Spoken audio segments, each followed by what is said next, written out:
good to be here. It's nice to see you all.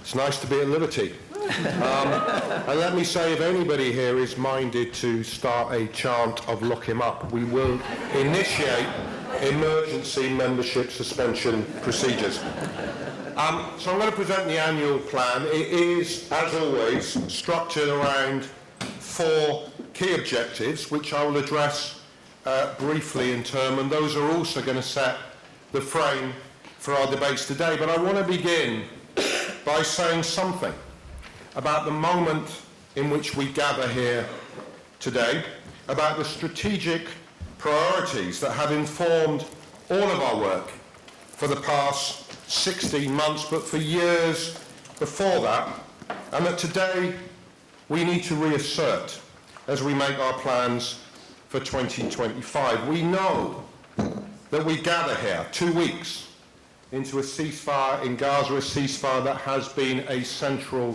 demand of this movement for 16 months. We gather in awe at the courage and endurance of our Palestinian brothers and sisters as in their hundreds of thousands they walk unbowed back towards their homes, or what is left of their homes.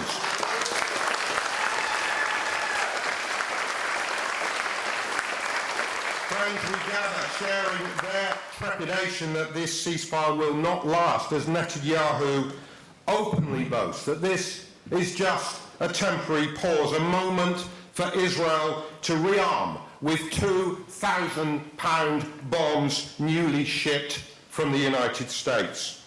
And as Sadiq Khan, the Mayor of London, tells us that there is no longer a reason for us to be protesting, we gather here to reassert 2 truths that we have been proclaiming from every public platform in the last 16 months, that this genocide is built on the foundations of 76 years of colonization, occupation and apartheid, which right now is being reinforced with brutal intensity, especially across the West Bank. And the second truth, that this system of oppression cannot be sustained without the complicit support of Western governments, public bodies and corporations, including our own. For 2 weeks, Keir Starmer has remained silent as Israel has killed nearly 20 Palestinians in the West Bank, has not uttered a word of condemnation, as Donald Trump has proposed to the world a crime of historic proportions, the ethnic cleansing of millions of Palestinians. Instead, we are told, Keir Starmer is right now reviewing whether this is the moment to renew the arms licenses suspended last year. But as he stands silent, his government also seeks to further repress our movement, green-lighting the Met Police's banning of our march to the BBC and then endorsing the shameful scenes of repression on January the 18th as they arrested more than 70 people in Whitehall and issued charges, including, as you know, against Chris Nineham, our comrade from the Stop the War coalition, and against me. So once more, as we gather here, we have the challenge of defending our movement and defending our right to protest, and we will do so. We will not be silenced. But we know this. We know that what is at the heart of this repression is a deeper, decades-long effort to silence and isolate the Palestinian people, to delegitimize and end their struggle for freedom so that Israel is allowed with impunity to continue its regime of Jewish supremacy. So as we defend our rights here, we will not be distracted from our fundamental task, which remains to end all UK complicity with Israel's system of oppression.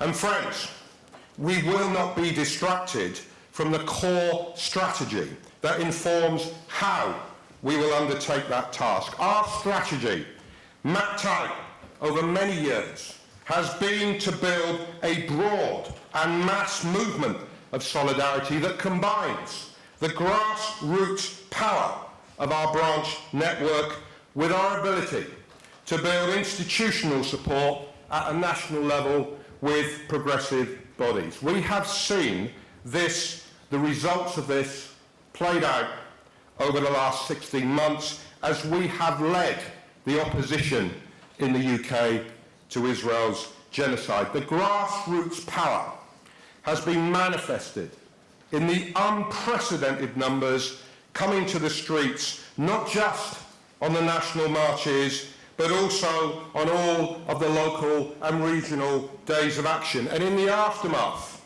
of the Met Police's attempts to repress the demonstration on January the 18th, we have been able to draw upon support from across civil society. Bodies like Amnesty International and Liberty, leading lawyers and legal scholars, MPs and trade union leaders have condemned the police actions, with many calling for an independent inquiry into the police's conduct. So that is the context in which we outline our plans today to build solidarity, to strengthen our campaigning, to protect our space, but to cement and build political alliances and to continue to grow PSC as an organisation. So turning to Objective 1, organising national marches will continue to be a key part of our actions to generate solidarity for as long as they maintain momentum and we judge them of being of strategic utility in galvanising support for our broader campaigns. I can confirm that we will be back on the streets on February the 15th, marching from Whitehall to the US Embassy. And particularly in the aftermath of the banning of our last march, we want to see record numbers on the streets of that day, which is, of course, the anniversary of the march against the Iraq War. This objective also outlines the work we will do to platform Palestinian speakers, including through online events, support the Big Ride, which has become a regular feature of the Solidarity calendar, promote Palestinian culture, and strengthen our solidarity with Palestinian women and with women's organisations in the UK. Objective 2 maps out our core campaigns and the work we will do to broaden civil society space, defend the right to protest, and protect academic and cultural spaces that are currently under attack. But a fundamental way, of course, in which we respond to attacks on our campaigning is to carry on campaigning, but to do so with increasing energy and focus. Stop Arming Israel remains a key campaign with pressure to end the two-way arms trade, to end all military cooperation with Israel, and a ramping up of our work targeting Barclays Bank. A fundamental priority is to drive forward the LGPS Divest campaign, inspired by the extraordinary victories we have won in the last 6 months, which Ben outlined earlier. And I'm pleased to confirm that we are about to launch a consumer boycott campaign with a focus on Israeli products, but also on Coca-Cola. Other campaigns, including Stop the JNF and No Way to Treat a Child, are outlined in pages 18 to 20 of the plan. Objective 3 outlines how we will seek to build alliances within political parties, with trade unions and with students. We will aim to maintain pressure on the government over arms sales, over military cooperation, to support the rulings of the ICJ and the work of the International Criminal Court, and to support all moves at the UN towards the suspension of Israel from the UN General Assembly. Our priorities within the trade union movement are to move all unions to a policy of full support for BDS, to increase affiliations, but to galvanise the engagement of members of trade unions at a grassroots level with all of PSC's campaigns. And I make no apology for repeating the call we made at our TUC fringe meeting and at our national trade union conference, that although we never take for granted the support we receive from trade unions, right now we need more from them. In particular, we will continue to push them to look at how their members are made complicit through the UK's ongoing trade with Israel, and what they need to do at a national level to support their members to take the necessary action to end that complicity. We will step up our divestment work on university campuses. You will hear more about that in the panel this afternoon, equipping students with the knowledge and resources they need to run effective strategic campaigns and feel confident challenging any forms of repression that they face. And finally, Objective 4 looks at the actions related to building PSC's growth. The task here, as Ben has outlined, is to cement and build on the extraordinary growth we have seen in the past 16 months in membership, in branches and in income. And in relation to branches, this includes recruitment of a second branch development officer who is with us today and who begins in role on Monday.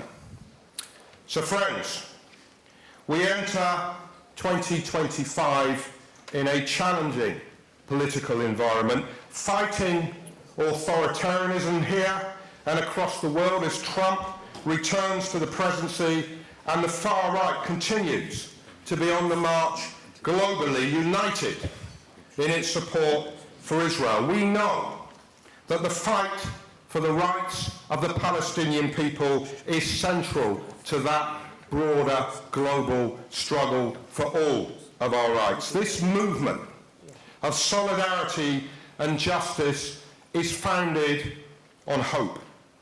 The belief, the fundamental belief, that the arc of history does indeed bend towards justice, but only if we all collectively lean our weight upon it. It is the hope manifested in those extraordinary images of that mass movement home in Gaza, the harbinger of the day when all of the Palestinian people will return to their homes. It is the hope and the promise articulated in this hall last year by our comrade Ghassan Abassita when he reminded us that this is our world to build and create, and that tomorrow will be a Palestinian day.